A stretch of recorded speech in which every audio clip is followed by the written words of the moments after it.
What's up, everybody? Welcome back to the Film Rebels Live. We're here this week to talk about the new Mission Impossible movie, Dead Reckoning Part 1. And we got uh, Mr. Drew with us today. We got our guest, Mr. Titus, and we got yours truly, JBJ, with you today. And we're going to get right into this thing. We're going to give our takes on it and kind of talk about what we liked, what we didn't like. And we're going to start out just heads up to everybody. We'll start out with a spoiler-free zone, and then whenever we get into the actual details of the movie, we will give a spoiler warning before we move on. So, but we're just going to start out with a spoiler-free section for y'all real quick, so we don't spoil anything for the people who may not have been to see it yet. So, with that being said, we are on the seventh Mission Impossible movie, believe it or not. The original Mission Impossible released back in 1996, the year I was born. So that's how long this thing's been going. Um, and I don't know. I feel like I picked up on it probably in high or late high school, maybe college was the first time I actually watched any of it. And wouldn't say I've ever been just like a huge fan, but I think the longer they've gone on and the more they've put out, I've become more and more a fan of it. So it's definitely one of my favorite action franchises now. So yeah, I was excited to see the new movie and see what they're going to do as they kind of wind down everything for these next two or these last two movies, I should say. So, but yeah, just to give a little update for everybody about the Mission Impossible universe as a whole. When uh, we start out with we're introduced to the first IMF team in Mission Impossible One, and it's most of them are sort of standalone adventures. They don't really tie in as much until you get down to the last few. But in the first one, we kind of get our introduction to Ethan Hunt's character and also Luther's character, which we see um, as we go on, and then also Kittredge's character, who's in the new film, is also in the first one. So we get a little bit of understanding of his character and in the brief time he's in that movie. But that one is all about Ethan's team is killed during a mission, and obviously whoever it is that they were there to steal this knock list, this list of agents, knew they were coming, and so all the team's killed, and then he's accused of being the mastermind behind it because there's supposedly a mole in the IMF. So that whole movie's kind of about him trying to clear his name and find out who the real mole is, and then as we shift into the second movie, we get this one's kind of a rogue IMF agent has gone and acquired a what they don't know at the time is a virus, a super virus, basically, that's going to wipe out the entire planet or whatever you want to call it. And so in this one, Ethan's tasked with recruiting a old love interest of the villain, and then going and infiltrating his circle and finding out where this this item is, and then obviously having to stop him along the way. So I would say that one's probably the concept's pretty interesting, but I would say of all of them, it may be one of the weaker ones in the trilogy, or not the trilogy, but the series. And then we get, as we go on into the third movie, we get sort of a retired Ethan, and he's training new recruits to come into the IMF.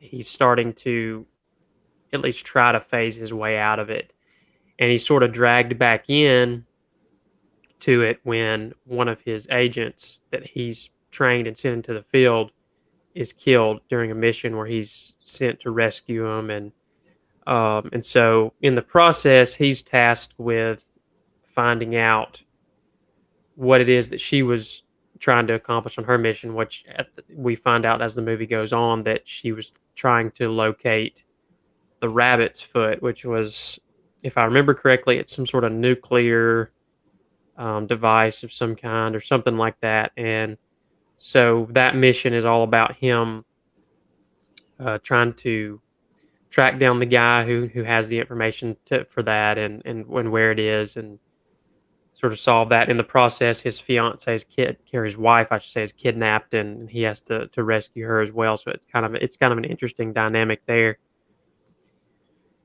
And as we get into the fourth one, Ghost Protocol, we get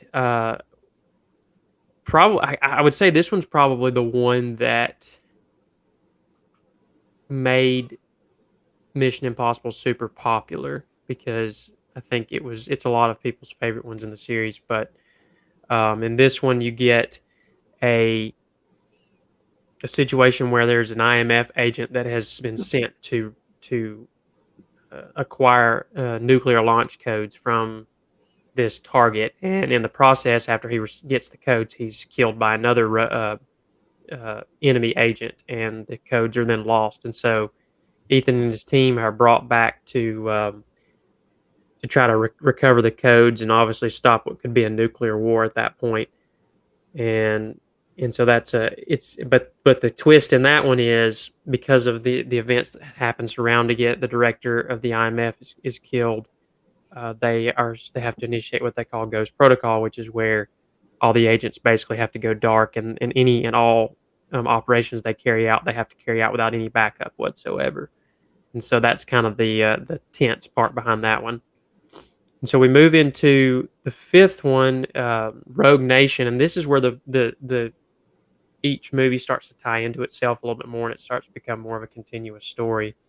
But in this one, there's a rogue agency that's basically what Benji calls in the movie the anti-IMF, and they are just trying to do everything they can to get rid of the IMF, to overtake the government through various acts, or the world government through various acts of terrorism and just espionage and things like that. And so this is an interesting one because he's kind of gone on the run because he's I think in a similar vein to the first Mission Impossible, he's kind of accused of being possibly part of this rogue group, or maybe the leader. And so he's kind of on his own for a lot of the first part of the movie. Of course, he's able to pull Benji and Luther back in to help out as well. But the idea in that one is he's trying to track down the guy behind it all and stop him before he does something extreme, more extreme than what they've been doing. And so, and then that one kind of rolls over into the sixth one, which is Fallout. And in this one, his team at the beginning of the movie, they're tasked with acquiring these plutonium cores, and obviously these plutonium cores are part of what could be a nuclear bomb if put in the right kind of equipment. And so, in the process of acquiring them from a black market dealer, they lose possession of them. Ethan has to choose between the cores and saving one of his team members, and he, of course, if you know Ethan, he chooses to save his team. So, so this movie is about them tracking down these cores before they're used in nuclear weapons. And but the catch is this time the CIA, which doesn't trust them to get the job done anymore, sends one of their own agents with them to make sure it gets done. So, and then the villain from the fifth one is Solomon Lane, is sort of behind everything the whole time, and he ends up being the guy that they have to stop at the end. And so that's kind of how it ties into the fifth one. And that sort of brings us to where we are with seven, going into seven here. And what we're going to do, instead of me giving the layout like I did with the last six, we're going to go around the room here, or the virtual room, I guess. And we're going to just have everybody give their score of the movie, so 1 through 10, and then we'll have everybody give a brief, non-spoiler summary of their thoughts. 30 seconds, just your explanation in 30 seconds of what you thought of the movie without giving anything away. And then we'll go into our spoiler zone and we'll go into more details. So, with that being said, we'll just let our illustrious guest Titus start us off. Let us know what you thought about the new Mission Impossible? Well, if I had to give it a rate, it was kind of tough. As you kind of were bringing me into this and were asking me what my rating would be. I had to think about it. I would probably give it an 8. Um, I really enjoyed the movie. Really enjoyed the action. The story was well, we're gonna get into that a little bit more later, but the story was good, and I think a lot of things will be answered in part two. A lot of questions that were kind of left. But overall, I really enjoyed the movie. Wasn't my favorite out of the series, but they're all of the movies are just really good anyway, and so it's kind of hard, which is why I also struggle with my kind of just looking back at all of the movies and trying to uh, kind of order what my ranking would be maybe of some of them. But yeah, those are my thoughts. Awesome, Drew. What do you think? Um, I mean, it was a Mission Impossible movie. What else? I mean, you're we've had six, so you know what you're getting. Mm. Not a lot of there's a lot of plot devices in there, but not of them. Some of them are not very complicated. Um, like you said, there was good action scenes, and we'll get into some more about what I thought in particular about the action scenes. I'll give it a 7 just because it is number 7. I'm right on that 6 7. I'm right on that 6 7 range, so I'll give it a 7 just for kicks since it's number 7. Okay, well, that's fitting, I guess. Um, yeah, I really liked Fallout, the last one they did. I go back and forth between whether it's my favorite one or not, but I knew it was going to be hard to follow that up and do something better. And honestly, going into this one, it's it's been this was supposed to release summer of 2021, so we've waited 2 years to get this thing, and they've gone through the production. I've looked into and read into some of the production woes they had. They were during the pandemic stuff. The pandemic restrictions and all that, and it made production one of the most drawn out and expensive productions ever for a movie. So I think it shows a lot in the movie itself that it is that had a lot of trouble in production. For me, if I could explain it, um, I would just say from a narrative perspective, it's at times very confusing and unnecessarily convoluted. Um, I feel like it could have been simplified a little bit in terms of the villain and everything, and just at times it was overly simplified, and then at times it was overly convoluted, and then that's a weird dynamic to have in a movie. But um, it's it was just one of those times where there was times I was like, oh, okay, I see what's going on, and other times like I'm totally lost, and so yeah, I think that for the narrative, that's kind of where I am with that. Characters, all the returning characters were fantastic. A couple of the new characters were great. Um, I thought the villain was good.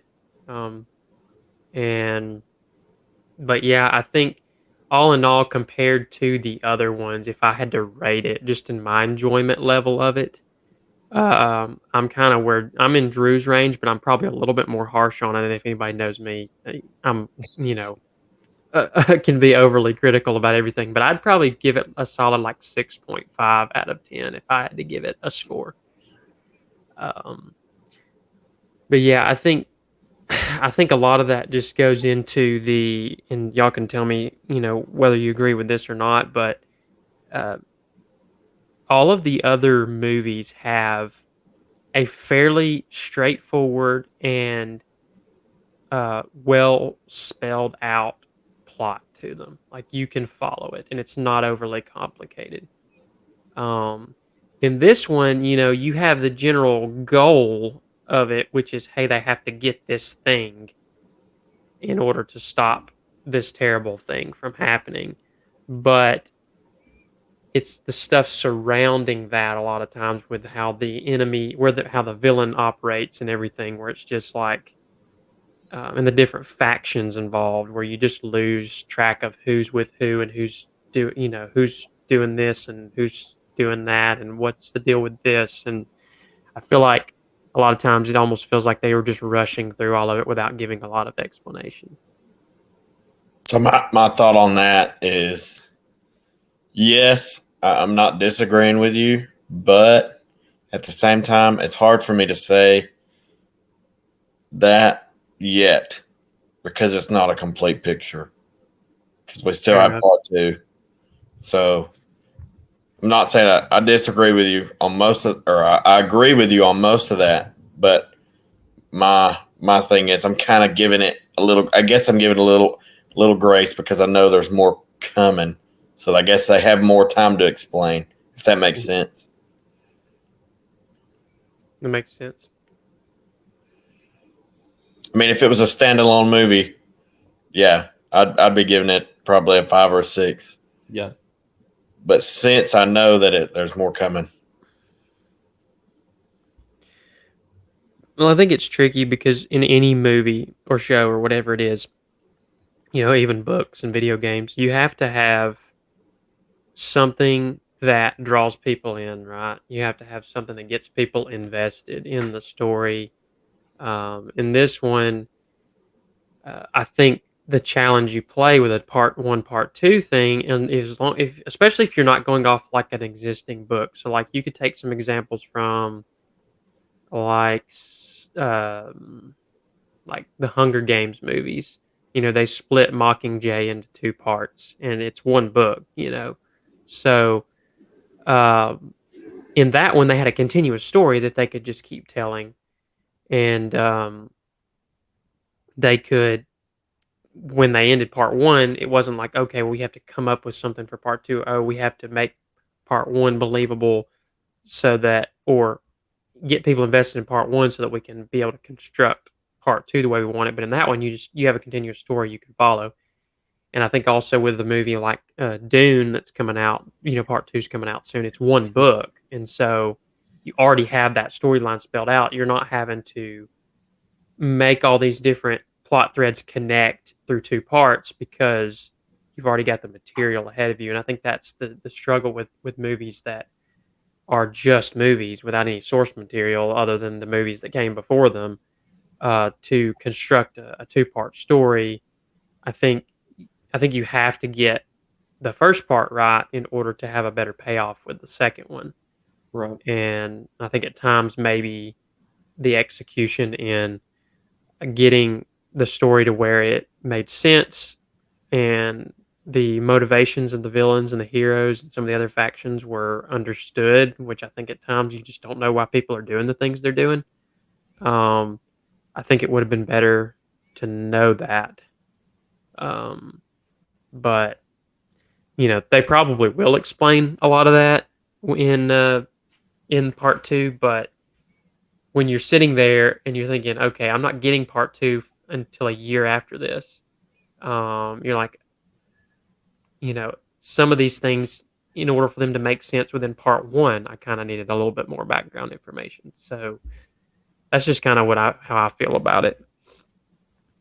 But does it make you want to go watch part 2 because you don't have the background information and you want to know? I mean, yeah, I'm still going to watch part 2 with the hopes that it's better than part 1. I mean, Right. and I want to see the conclusion to everything because I'm a fan of all the other movies. So, I think it's just one of those things where you're not always going to get, it's not how you start, it's how you finish, they say. So, Yeah. Hopefully they were able to just iron out some more of that and make the second part more cohesive, maybe is the best way to put it, less convoluted. Yeah. I don't know. Titus, how do you feel about that? No, I understand what you mean. And I mean, I went and watched the movie. With my grandfather. Movies, and he's watched all of them, but he kept leaning over and asking me, he's like, what's going on? And I really don't know. Like, we're just gonna have to wait and watch. But yeah, there were a lot of things that didn't really make sense, and I was expecting them to make sense by the end of the movie, but it didn't. So, but like we've said, maybe part two will hopefully explain some of those things. Yeah, and I think another thing that stuck out to me, because if you were like me, you watched all the trailers ahead of time for the movie, and I think something that I thought the action sequences were great, um, and You're going to spoil something. no, I'm not. I promise I'm not. This is just a general statement, but I think what killed me with the action sequences for the movie is yeah, I'm gonna wait to say this till we get in the spoiler zone because I'm afraid I'm about to make people be like, "Oh, well, I'm not gonna go see it now." So, yeah, we'll wait. I mean, I think we've kind of given our brief assessments of it. I don't know that there's much else. It's worth seeing. You know, it's a fun movie. Go watch it. Some of the stunts literally had me holding my breath. They were so crazy. Um, and yeah, it's it's uh it's just Mission Impossible, and that's all you need to know. Yep. Um, but with that being said, we're going to give our official warning here. So if you are not prepared to be spoiled or to have things spoiled, I guess that doesn't make sense that you'd be spoiled. Um, then click away now, cut this thing off, exit out, whatever you got to do, because we're about to get into it and really get down into the details with this thing. So you have been warned. You are entering the Twilight Zone, whatever you want to call it. But anyway, that being said, let's talk about, I guess, some of the positives of the movie, what we liked about it more specifically, some of the good scenes, and just kind of the things that we really enjoyed. I guess I can start with that. So, I mean, it's an action flick. You know what I mean? It's a Mission Impossible. You know what you're gonna get. There's no. Yes, there was, like you said, there was a lot of maybe some confusion. To me, the confusing parts were, I feel what I'm confused about. I feel like will make sense once I know the whole story. Yeah. So I'm a whole part learner, if that makes sense. So give me the whole picture, and then I'll figure out the details. So details don't bother me until I have the whole thing.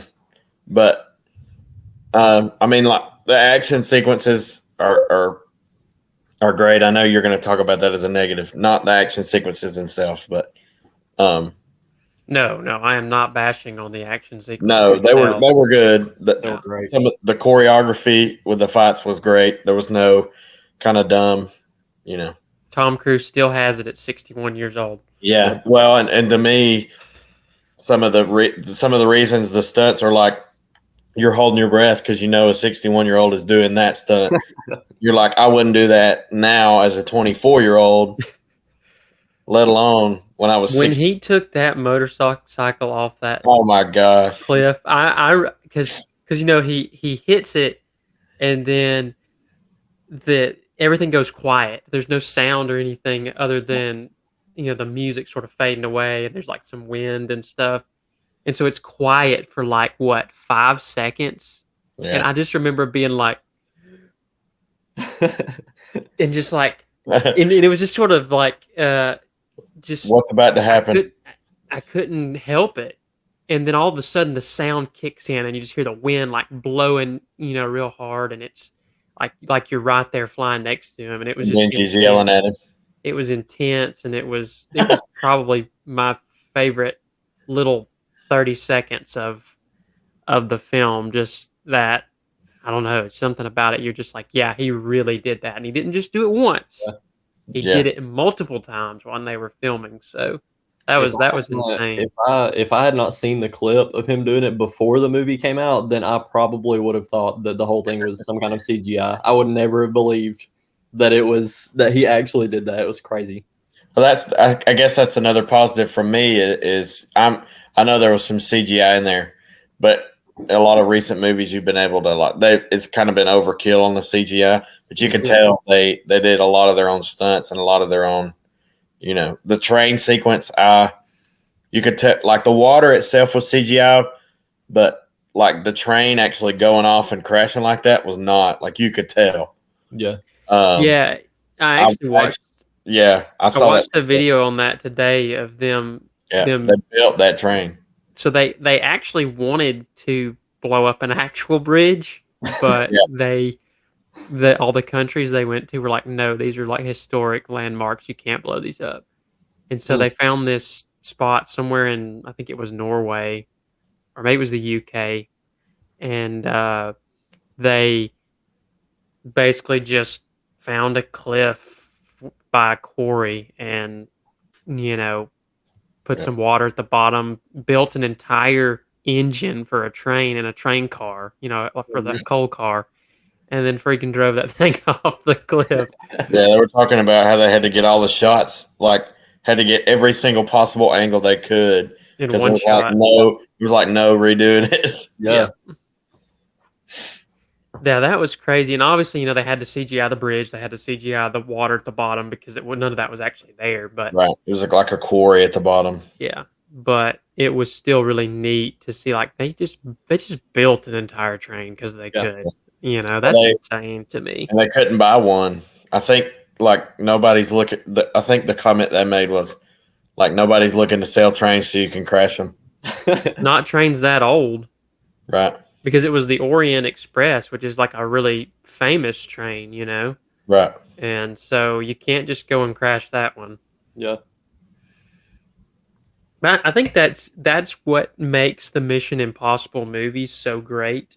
Because like I don't Mission Impossible 2 is probably my least favorite movie, but that opening sequence of him climbing that rock face there, like free soloing it, like no rope and everything, is one of the best scenes in any Mission Impossible movie. Because like, yeah, he actually did that. Now he was strapped down to ropes and a harness and everything, but it was still when you watch it, you're like, it looks real. And I think that's what it makes them so great. He could be hanging from an airplane, or he could be hanging from the bottom of a helicopter as it's flying in the air, like he was in the last movie. And it's stuff like that where it's that level of dedication and commitment to making a really good product it doesn't just look real, but is real. Right. Is that what makes this series stand out from a lot of other series? I mean, you can tell. You can tell. Yeah, and I like the fact that they're very they use the CGI very sparingly, only when they really need it. Mhm. And I love practical effects. Like that's the Bourne trilogy is all pretty much all practical effects. I don't know if there's a single moment of CGI. There might be a couple, but that's one of my favorite series. Most Christopher Nolan stuff is all practical effects. The original Star Wars movies were all practical effects for the most part. Yeah. And it's just that realism. You're just immersed in the world that you're watching. And I think that's vitally important to a good film. And I think we've lost a lot of that in some of our modern films. It's just CGI overload to the point where it's like none of this looks realistic. Yeah.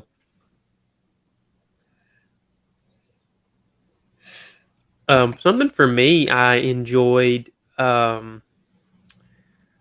thought some of the acting performances were fantastic. I mean, Tom Cruise was Tom Cruise. He does what he does. But I think, and I think I told Drew this after we watched it. I think the character, Tom Cruise aside, the character that I think stuck out to me, the acting performance that stuck out to me the most was Haley Atwell's character as Grace. I thought she was really really good. And I already was a big fan of her as an actress. I've seen her in all the Marvel stuff. Agent Carter, and she's fantastic in the short time she's in that stuff. Um, but I think what I loved so much about her performance is it was how she portrayed the character, but it was also how the character was written. Because she's obviously this sort of international thief, and she's used to that's her comfort zone, is to go into environments, blend in, steal things, get out, make money off of it. But what I loved about her character was, as the movie goes on and she gets more and more dragged into this huge world-ending sort of plot, she realizes, oh crap, I am in way over my head. Mm. And you can see it in her facial expressions, and in every scene she's in, it's like she's like, I don't belong here. And I feel like that's rare to see today with a lot of female characters, is just the flaws in a character, to be like, it's okay to show, like, hey, I'm out of my depth Yeah. here, or hey, uh this is not what I do, or hey, I'm just really freaking scared right now. Mm. And like some of her wide-eyed moments when she's in the car, they're escaping in the car chase scene, and she's just like, oh my gosh, as they're I love making this turns, she's scene. like, this guy's gonna kill me.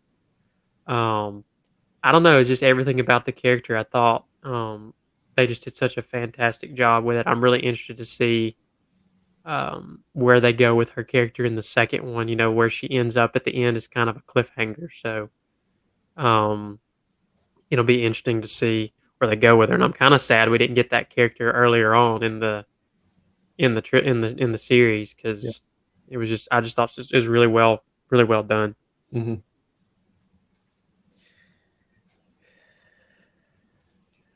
Titus, what's some things you liked about it other than what we've already discussed? I'll have to think. Haley Atwell was one of the things that I was thinking about her performance. Um, we've hit a lot of the things that I would talk about. What did you think about the villain? Like the human version, the human part of the villain. um, I don't know. I feel like that teeters into our negative segment a little bit, but that's just me. So my opinion of in terms of like Esai Morales playing Gabriel's character, I thought he does a great job, and he's one of those ones I kind of took note of in my when I was putting my notes down for this one. Was I thought his performance, as for what he was given to play, he did a good job. I'm not super Yeah. familiar with that actor. I haven't seen him really in much of anything, but I thought he was really well cast for the Mhm. role, and he sort of commanded the screen pretty well when he was on it. And I think Yeah. that's important for a villain to really have that presence, and I thought he did a good job of that with what he was given to work with. And I think he did a good job of being an unlockable bad guy, which is what you want in most villains anyway. I think he did do a good job at that. Uh, Jenna kept leaning over to me and saying how much she hated him, and I was like, "Yeah, I think you're kind of supposed to." Yeah. But I think he did do a good job with that. Yeah, and that takes me into kind of the idea behind um, the the sort of so since we're in the spoiler zone, the villain is basically an AI, a super intelligent AI system that has basically become sentient to some degree and learned how to uh, basically, almost in a Terminator kind of way, take over uh, from its masters or its creators and sort of do its own thing. And so it's wreaking havoc. And I think the concept of that's really interesting.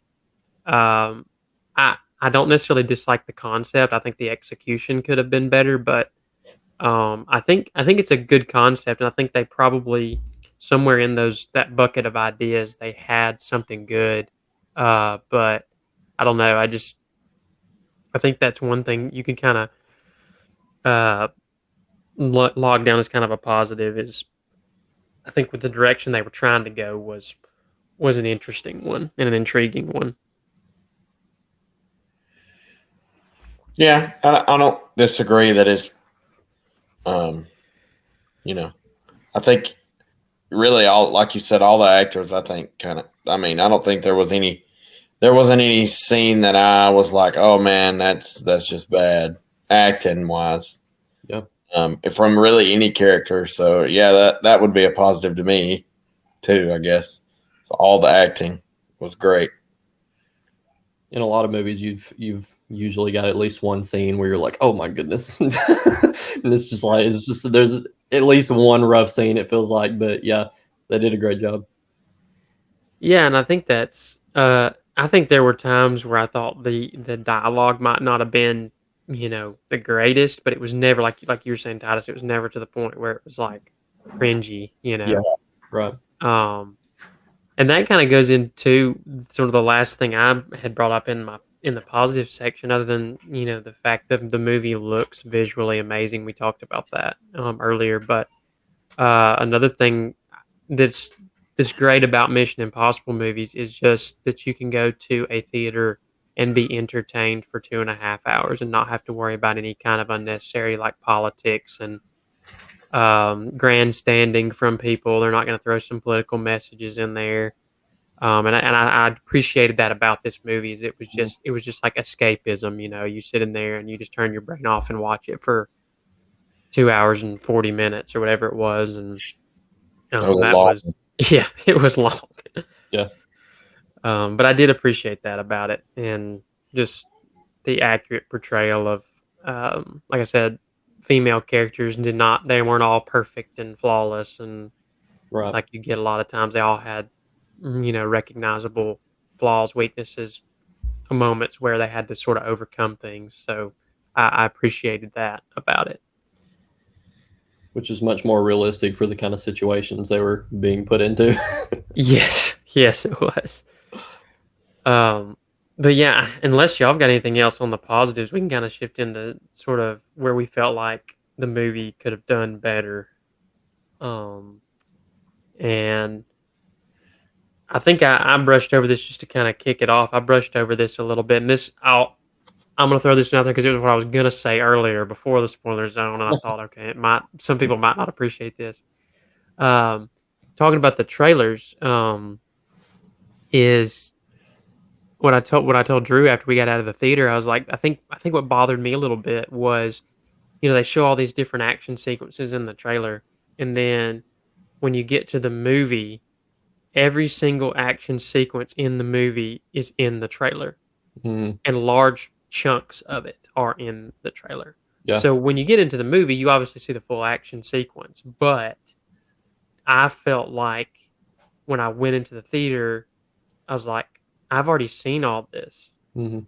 And so it took away from the sort of awesomeness of it, and to me, because I'd seen long clips of those action sequences in the trailer. So I'm much more on the side of, show, give us just a little tidbit, give us a little taste, and then let us leave the rest up to our imagination. Let us be, surprised when we get there and actually see the movie. Mhm. And I feel like maybe in the marketing, maybe they were just trying to market it so hard to get people to come to theater. I know, theaters have had a hard time in general, and Hollywood's had a hard time in general at times in the past few years. So I think maybe that's probably the reasoning behind that. But for me, it was just like, well, crap, I already seen all this stuff. Yeah. Wait, show me something I haven't seen yet. I'd say the only sequence maybe that they don't really show that I can remember in the trailer is the ending train sequence where they're like climbing up the cars as they're falling off the bridge and everything. Uh, I thought that was one of my favorite kind of little sequences, where he's trying to jump across and she keeps grabbing onto him, and he's like, I need to jump, you need to let go, and she keeps Yeah. like grabbing onto him. She's freaked out and everything. So, So but that's one thing you could say, Deadgum. It's there's some movies it's 2 hours and 45 minutes where it's like, okay, hurry up. This is kind of slow. You know, they got you blood pumping multiple times throughout the movie. Kept you awake anyway. Yeah, I would say the first hour of the movie's a little slow. Mhm. You get a lot of setup and a lot of people talking and discussing. Once you get past that initial like submarine sequence at the beginning, that's kind of really interesting. Um, and then you get into like, okay, Ethan's, breaking into this facility so he can talk to the director, and then they're just discussing, about this key and what it does and or what they think it does and these different people that are after it. And it's just kind of people talking and you don't really hit the ground running until because even the airport sequence is sort of somewhat slow. Like there's people looking for him, but they're mainly just walking around until sort of the very end and he has to kind of run out. So the sequence really doesn't pick up until they go to Venice and there's the car chase and he breaks her out of the jail and then they're kind of racing through the city and everything and then you kind of get obviously everything after the nightclub sequence is you know pedal to the metal and they're racing towards the ending and everything.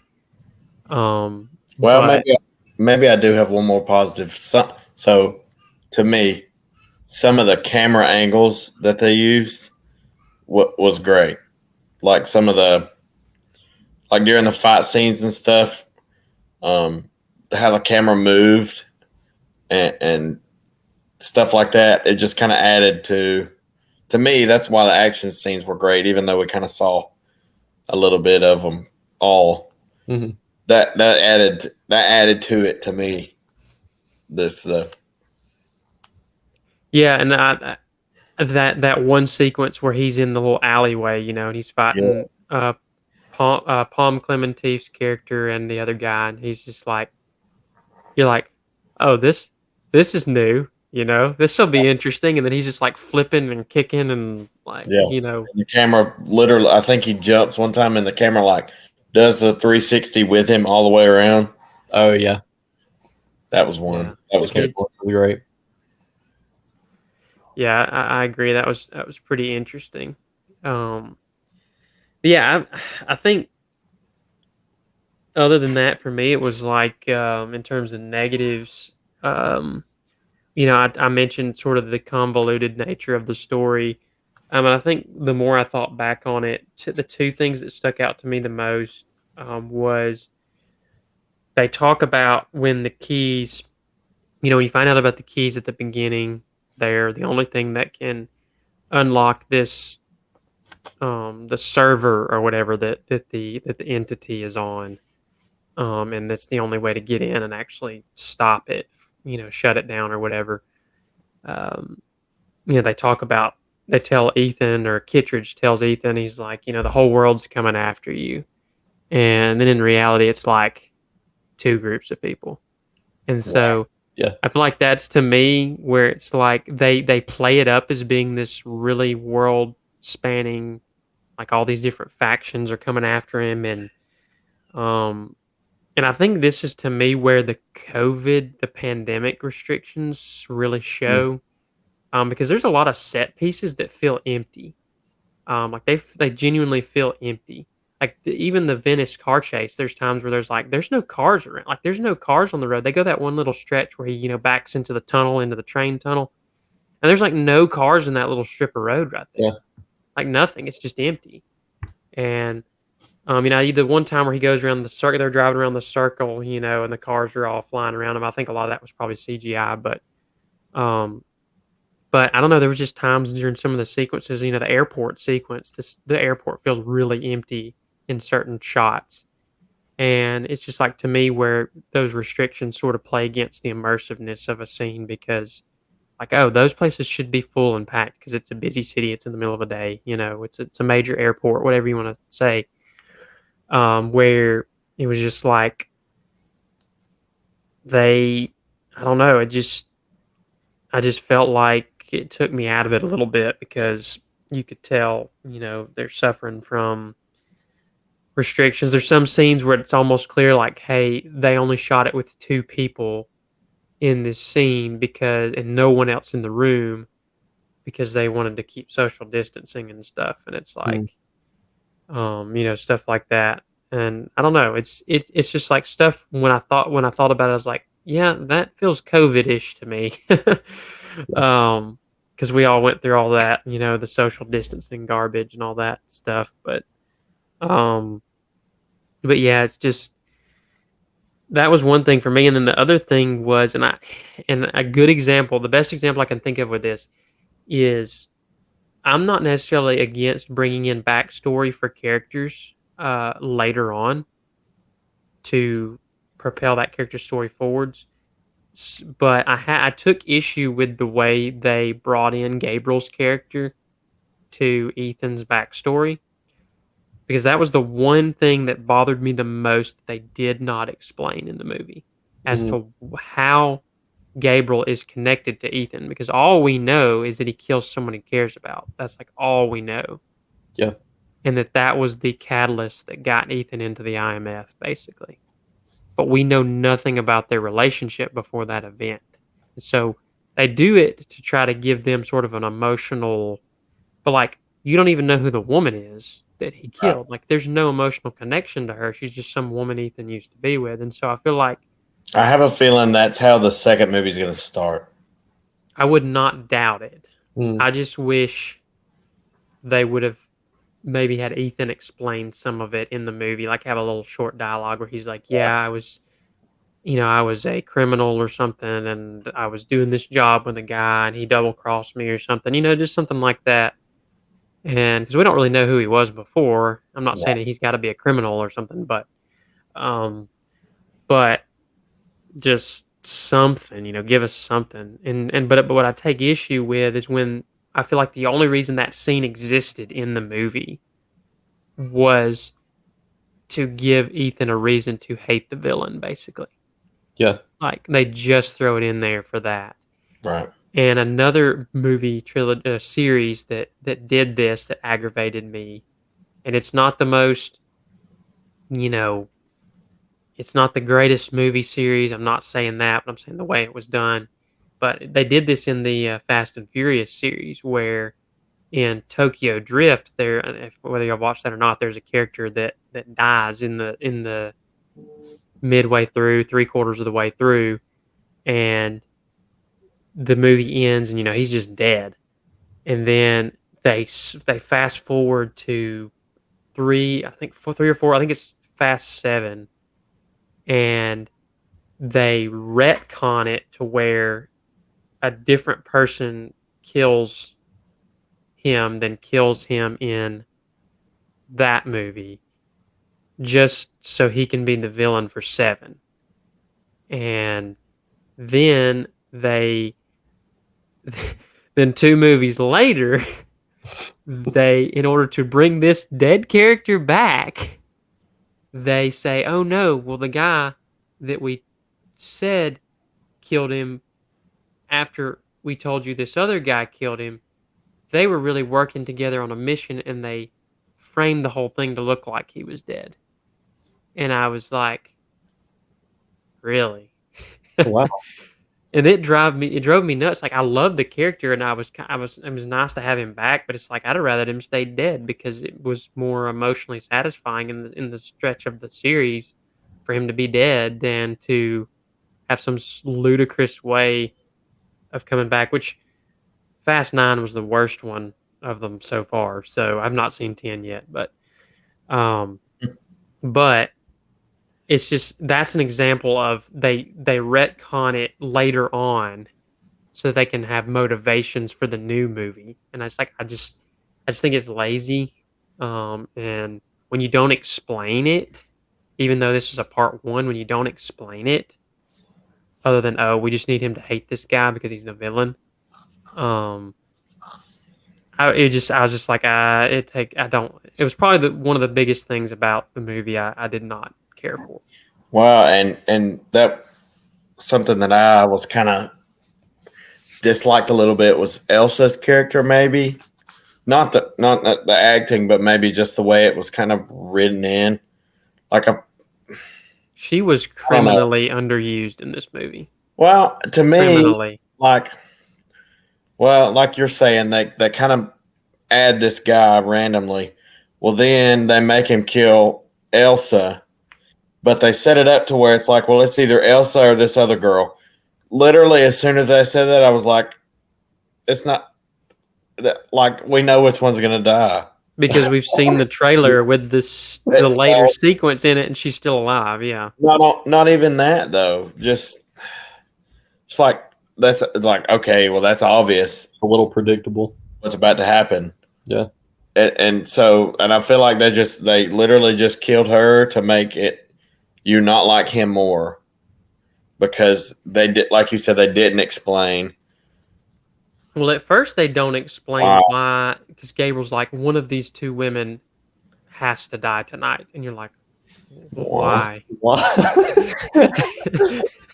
and then they explain it later. They say where Luther tells him, the reason I think he wanted to do that is so that the entity, you would kill him being the only one who knows where the submarine is that the entity is housed in, or the computer, the server that the entity's on is housed in, and if you kill him, then you won't ever find it.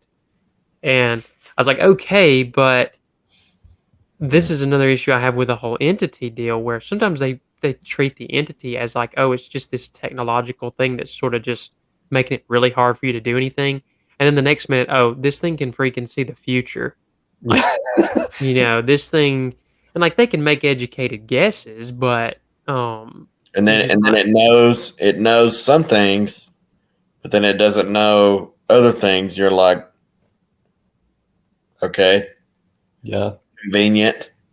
Yeah, it's convenient for the plot, and it's also like they try to explain it away as, oh, well, the entity's just toying with us. It's just letting us do things to think we can succeed. And I'm like, I don't think a computer would toy with you. I think it'd be like calculated, manipulate you to do exactly what it wants you to do, which you kind of see some of that in the thing. But I feel like they wouldn't risk letting you do certain things with a possibility that could lead to you actually destroying it. So, I think that's, like y'all were saying, it's just a convenient way of shoehorning, when the plot demands it, sort of thing. And that's where another huge sticker for me was, there are 3 instances in this movie, and I hate these in any movie I see them in because it immediately takes me out of the moment. There are 3 different times in this movie where there is a teleporting sort of scene where there's a super tense situation, and then all of a sudden a character's just there all of a sudden, no explanation. They're just there because the plot needs them to be there. The first one is, I'm trying to remember there was one before the 2 that I'm thinking of. No, sorry, this is the first one. The first one is when they're driving the Fiat, he backs it into the train tunnel. She leaves him handcuffed to the steering wheel. The train comes at him. It looks like, oh, he's going to be crushed. The car gets completely obliterated, and then what we see is him like laying on the ground. And I'm like, how did he get out of there? Like, they don't show it. It's just like, and it's like they just like, we just didn't want to show him busting the steering wheel off. I'd have rather him, shown him like getting up in there and finding, unlatching it, or just yanking it off and showing him sort of roll out. It would have taken like 2 seconds. But I was just like, oh, obviously he's not dead, so why do that? Yeah, I don't know if it was like for comedic effect, like, oh, it's funny, he took the wheel off and was able to get out, or if it was like they just straight up cut the scene, or I don't know. I think they just wanted to run over a car, and they were like, how do we do this and not endanger Tom Cruise? Yeah. Break the steering wheel off. Which the whole thing with him walking out in the street with the steering wheel was pretty funny, but but it was still like, it was just that sequence. It was the one sequence where Grace is about to die and he busts through the window of that train, and I'm like, he just jumped off. He jumped off a cliff from thousands of feet up in the air, parachuted down to to a moving train with multiple cars on it, and you're telling me of all the windows on that train and all the cars on that train, you That's bust through crazy. that window at the Mm. exact moment she's about to be shot and saves her life. And I'm like, Come on now. no, Yeah. no, that does not happen. So that one, like, when that happened, I was like, "Ah, are you serious?" And then not 5 minutes later, when him and Grace are hanging off the train, about to fall to their deaths, and then, like, Palm Clementief's character is just all of a sudden there to catch him, and, like, they don't say why she wants to save him. She's just there, and she saves him because she feels like it, and the only way they explain that away is like, "Oh, she got betrayed, and Gabriel said, 'You'll betray us to them,' or something." Like, yeah, but do the math there. If you're a villain and you're carrying out a mission for this supercomputer or whatever, and you you have this target that you're chasing. In this case, it's it's Ethan and Grace, and they're trying to go after this key and everything. And like the whole movie, you're going after him, trying to kill him, stop him, whatever you got to do. And then you're telling me because your boss betrays you, that's all the motivation you need to save that dude you've been chasing for the entire movie. When really you have no emotional ties to that person at all. And they try to explain it's like, oh well, he didn't kill her in the alleyway there, and I'm like, okay, well, he didn't kill the other guy that was fighting, and I don't see him jumping down the train to save her. So, yeah, I think that's just another way. The way they did Ilsa's character in Rogue Nation, where she sort of turns and helps him, and then she does it again in Fallout, where I think because they say at the end the guy comes up to her and she's like, "Oh, we have a pulse," and then like so obviously she's alive, all right. And so what's going to happen is she's going to become part of their team in the next part, I would assume. And I feel like maybe that was just a lazy way of them to shoehorn her into the team and everything. Yeah. Which I like the actress. I mean, I don't have any problem with the character. The character's fine. Yeah. It's just, Yeah, and she did fine. It's just the way it was written to me was kind of yeah. like unnecessary. Like she's just kind of unnecessary. Like, okay, she somehow finds this, gets this part of the key. Well, I mean, do we have to have her do that? Like, he could get that from anybody, or he could be the one that got it himself. I don't know. Just Yeah. Yeah. I don't- It's and I think another thing with the factions, like Carrie L's character, he was the secretary of I can't even remember what he was, but he was the one at the beginning, when Ethan breaks into the facility there, is disguised as the guy and he gasses everybody. He was the one that was the leader. He was wearing the glasses and talking. I think he's wearing glasses. He's talking to everybody and addressing them and everything.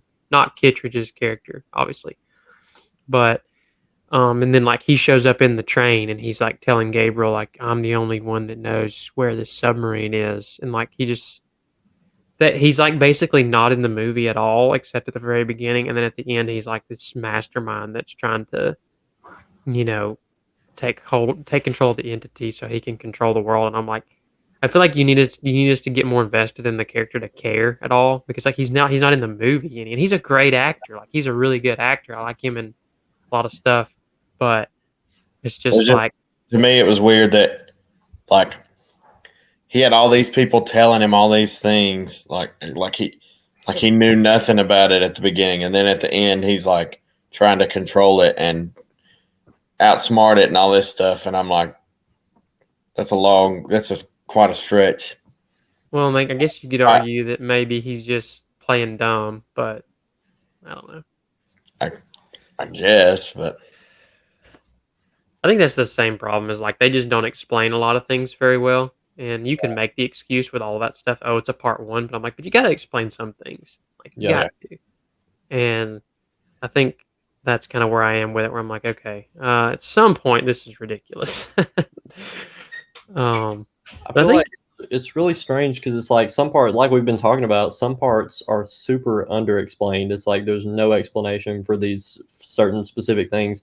But then you've got, and maybe I'm remembering wrong, but I feel like it was explained to the more for the audience than anything else. It was explained like 5 different times what the keys do and like what's going on with the keys and stuff like that. I don't know. I feel like there's also some things that were over explained that kind of overshadowed the things that actually needed explaining. I feel like they could have trusted the audience a little bit more to figure some things out for themselves. But maybe I'm misremembering about the keys. No, I think there were some times where they basically have the characters explain something to you, and that is heavily implied, and you're like, Right. "Yeah, we Yeah. knew that already. We didn't need that 5-minute dialogue." Yes, You know? exactly. But then they explain the whole premise of how the entity came to be, like one time. Yeah, and so I'm left confused about. I think me and Johnny That's came out. We came out of the movie with two different conclusions. Like I came out thinking one thing, and Johnny was like, "Oh no, that's totally different," or you know. Yeah. Yeah, what did we say? I was trying to remember the conversation we had. I said it was like they sent. Okay, they knew about the Russian submarine, and they sent the entity, which it was not an entity then, but they sent like some of its source code to the submarine somehow. So then- the way I understood this, Over from there. yeah, the way I understood this, and I actually went back and watched a recap video of someone explaining all the details or the things. I think the video was like a looper video, where it was like 10 things that had us scratching our heads from the new Mission Impossible. And so I was watching it, and the way that they recapped it, and this is the way I remember it, was that um, they built this super AI stuff to work as a part of their counterintelligence stuff, their defense capabilities to help basically detect or undermine. Like, that's the thing, they don't really explain the extent of kind of what it was initially used for. Yeah. The Russians, they said, this is the thing that was stupid to me. They sent this thing to the Russians to be tested, and they didn't tell the Russians that they told the Russians it was something other than what it was. They told the Russians it was a way to basically be invisible. So like it was like a cloaking thing where you activate this, and you're invisible to like sonar and these different things, to where you can go past all these enemy bases undetected. And I guess they didn't tell them that, oh, we've had some glitches with this or something, or maybe our original plan was to use this as a way to sabotage our opponents, systems, and we can, destroy them like they tried to in this. Um, but I was like, so you sent something to your enemies. See, Super valuable. that's where we're different. Like I think the Russians thought they were getting away with that submarine, and they were trying to like be stealth and all that, but the U.S. found out about it and sent them that code. That's what I'm saying. Like we're coming. See, the secretary guy, Carrie L's character, when he's explaining everything to Gabriel, he says it. He says, "We sent this to the Russians for them to test or something," and it's like, and then the entity took over or whatever, and so it's just like that. That's all very fuzzy to me, and it didn't make a lot of sense. So I don't know. Hmm. I'm at a loss for kind of how that See, that's that's what I'm saying. supposed to work. That's where it's kind of like, No. Not the most narratively sharp. and it. Don't get me wrong. That's one of those. It'll be explained next movie, but like, I don't know. I was kind of confused about where we were at and where we were going because I didn't know where we started. Yeah. You Yeah. knew, I think- hey, they're getting a key. yeah. And then it's like, okay, I guess I'm getting on board with them getting a key that I don't know how it was made or how it was originally or what it was originally, I guess. Yeah, I think you've got a little bit of a narrative problem if you've got two guys walking out of the theater and they don't know how the movie started. Yeah, we both came to different conclusions about that. I said it, and he was like, "Wait, no." I was like, probably. Yeah, that's a good sign you probably didn't do your job very well. And I think the problem is you can tell they had a lot of different ideas for what they wanted to do with the plot, and it felt like it was thrown together in a pandemic, Yeah. And because what to me, and we're gonna get into this when we sort of rank our movies and we explain that in just a minute. What makes some of the other movies so great is they're pretty tight and polished in terms of their script. They have a direction they want to go and they stick to that and they explain everything to you in a way that makes sense. And I think that's just something this movie doesn't always do very well. Mhm. But that being said, now that we've kind of gone through the big pieces of it here, we're gonna wrap this up by giving everybody the opportunity to rank all 7 Mission Impossibles in order of which ones you think are the. We'll go worst to best, and I know what everybody's worst one will be, except for Titus because he hasn't watched it. But yeah, I still put it at the end since I haven't watched it. You but don't have to watch it. Yeah, that's what I've heard. But yeah, we'll y'all want me to lead off, or y'all want one of y'all want to go first? I can't, just because mine's probably going to be I don't have a whole lot of explanation. It's been so long since I've seen some of these. It's kind of like my problem is I watched all of them like back to back, and so I had to go today and was watching like recap videos of what happened in each movie so that I could remember which parts I like, because I watched them all, like I watched one of them one day and then the next one the next day and just watched all of them in like a week, except for 2, of course, and then I just finished one right before we started recording. But I get them all confused. You're right, yeah. Scene is in which movie? Yeah. So my number 7 obviously is 2. So my number 6 is number 3. Wow. And then I've got this new one at number 5.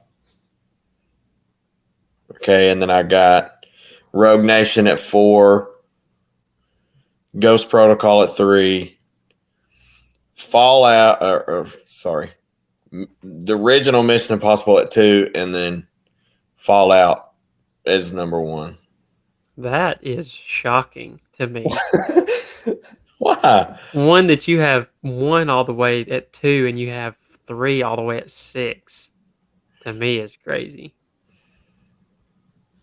I thought that my list was going to be. I thought we were all 3 going to have like the exact same list, but hey, that's the whole point of this. Yeah. Hey, this is the spicy stuff. I'm like, man, that's a hot take. That's still a good list. It's really difficult though. Like I can't say that I completely disagree with all of his rankings in his list, because all the movies it's like all of them are so good. I take exception to 3 being number 6. That one is low. But yeah, Titus, why don't you go ahead with yours, and then I'll battle Drew with what I think he's wrong about. So mine, now that we've Dead Reckoning was the one movie that I didn't kind of like watch any videos, kind of recapping just so that I could get my thoughts together. And so now that we've actually talked about it, I'm feeling like moving mine down a little bit from where I had it, but I'm just gonna go ahead and give what I had. So my number 7 ranking was Mission Impossible 2. Obviously, I haven't watched it, but I just put it at the end because of that. And then I've heard that that's probably where it would go anyway, even if I had watched it. So, and then number 6 for me was Mission Impossible 1. My number 5 is Rogue Nation. Number 4 is Mission Impossible 3. And then my number 3 is Dead Reckoning. Like I said, I would probably rank that a little lower now that we've kind of talked about it, and I've remembered some of the things that were going through my head during the movie. I would probably actually rank it number 4 or even maybe number 5. But right now I've got it at number 3. Fallout at number 2, and Ghost Protocol was my favorite at number 1. Yeah. I mean that's it's similar to mine. Mine's different. I have the new one and a lot different than you. And obviously, but you Mhm. obviously you said you would have moved it down Yeah, more. the new one probably, now that I've kind of remembered some of the things that were going through my head during the movie, the new one would probably go down. Yeah. Here's Yeah. before Johnny goes. Here's what gets me about number 3. Here's what gets me about number 3. Tom Cruise is not even the star of that movie. Okay, he's just not. He's what? He's not even the star of the. He's not. He's not the real star of that movie. What is the villain the real star? Yes.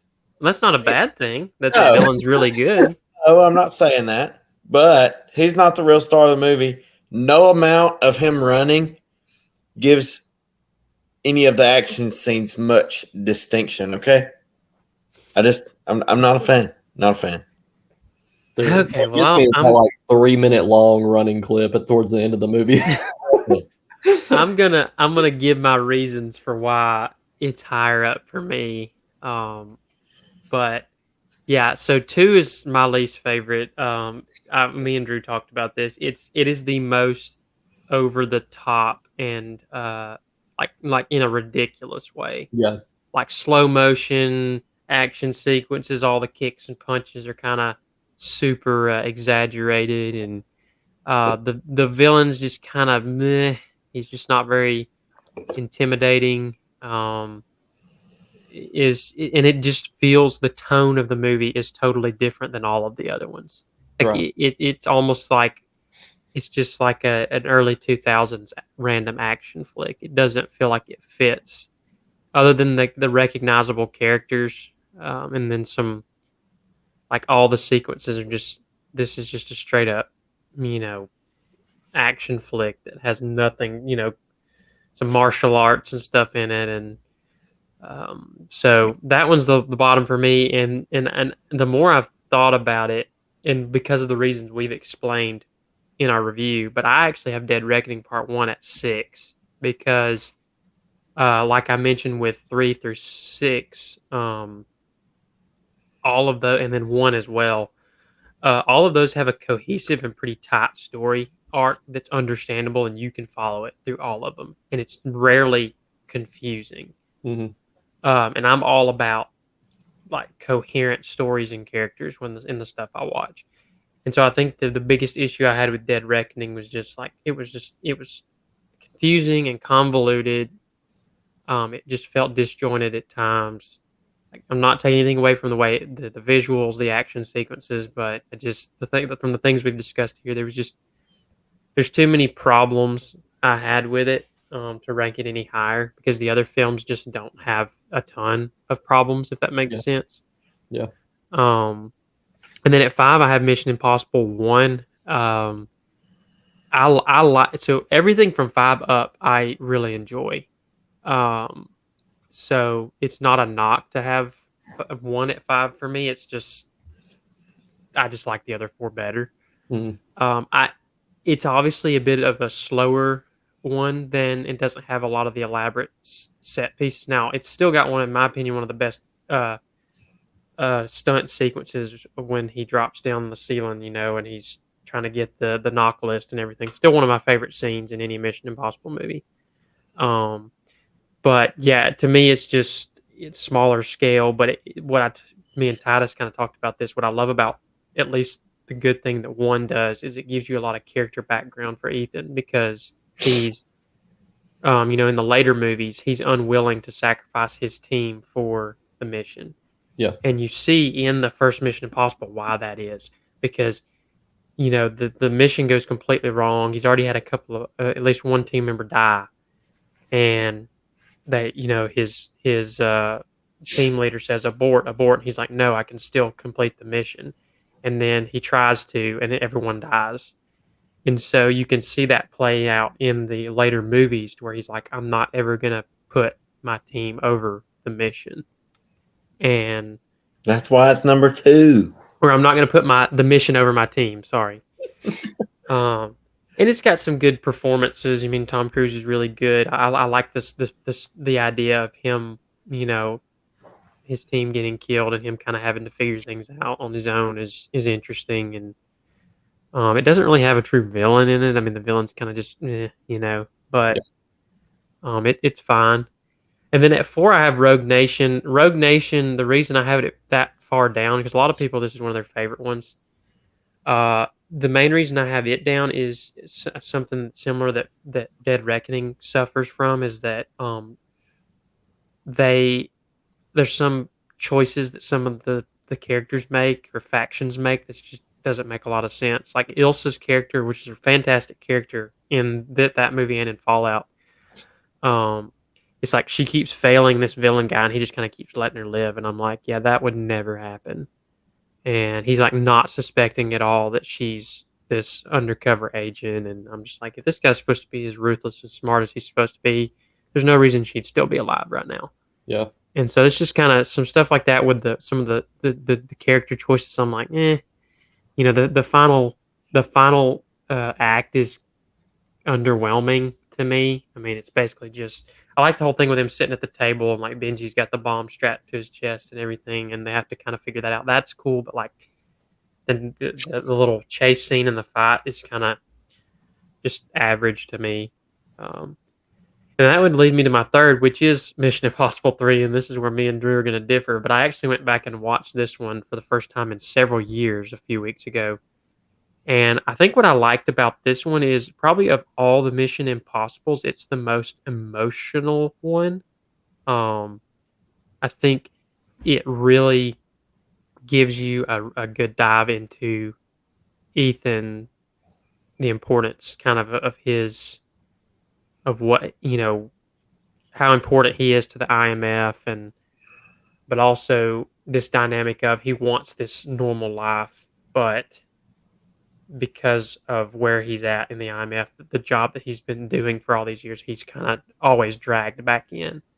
And then he meets this guy that's like, because you've messed with me and you've ruined my day, I'm gonna go like just because you've ruined my day, I'm gonna go kidnap your wife and kill her or whatever.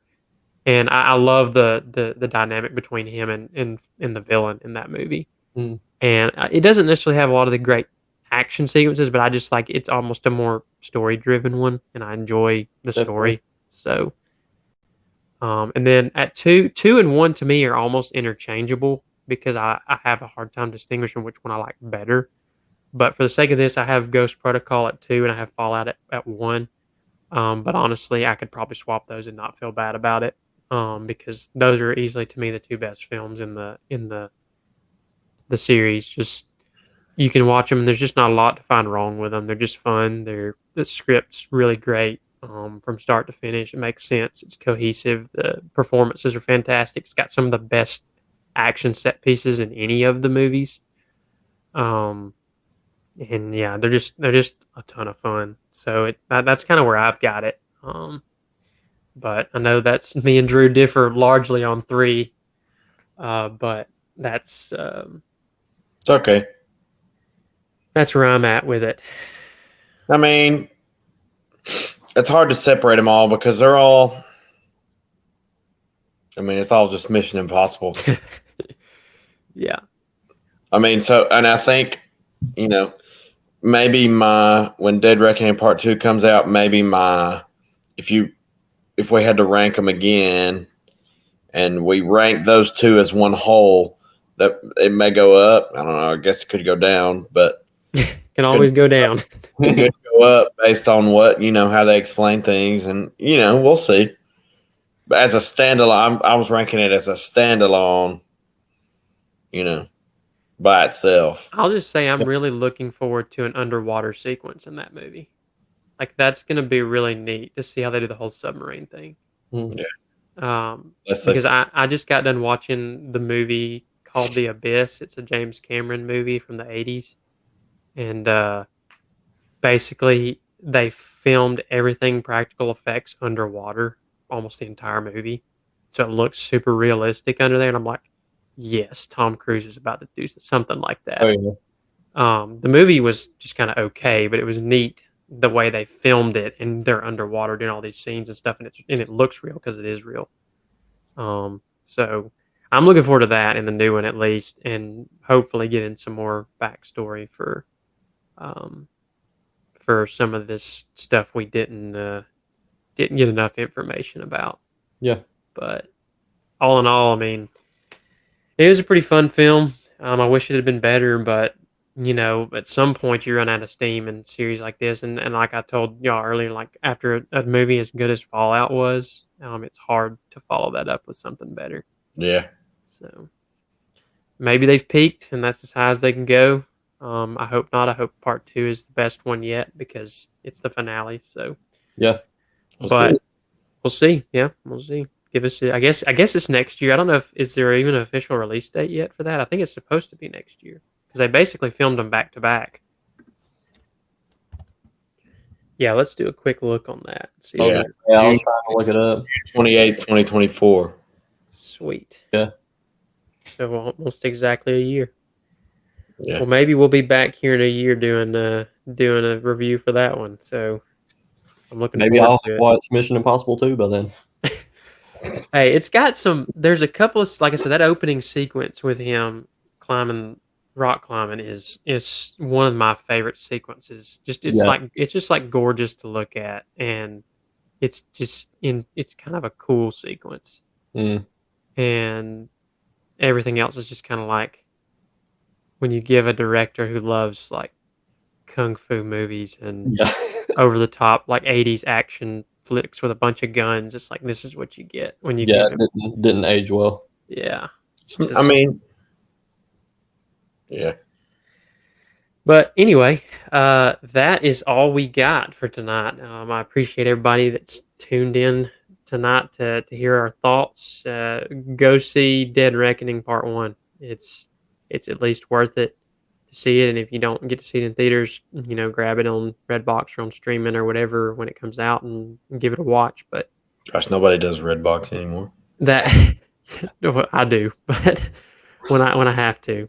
But that is as they would say in Mission Impossible, that's your mission should you choose to accept it. So we're gonna sign out tonight, and we will I guess we'll self-destruct in like 5 seconds. But anyway, just enough corny jokes. We'll see y'all next time.